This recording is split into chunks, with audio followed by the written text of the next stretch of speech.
Global CO2 emissions exceeded 34 billion tons in 2011. Despite all the warnings by climate experts, this was more than ever before. Climate change is continuing. So what lies ahead? Pessimists predict that temperatures worldwide will rise by as much as 6 degrees Celsius by the end of the 21st century. As a result, glaciers and polar ice would melt and sea levels rise. Entire groups of islands and large stretches of land would be flooded permanently. Not just rural areas, but large cities like London, Tokyo, and New York could also be flooded.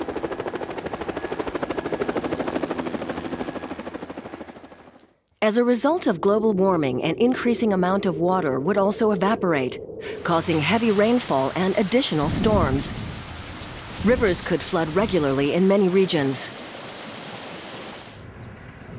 In other areas that are already arid, rising temperatures would make conditions even worse.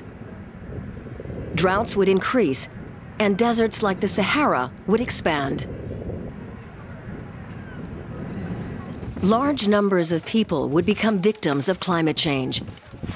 They would be forced to migrate as their homelands became flooded or uninhabitable. Food and drink would become scarce.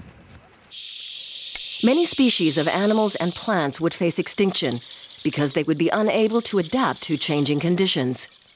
That is why the Intergovernmental Panel on Climate Change is insisting global warming be limited to 2 degrees Celsius. Only then would the effects remain controllable.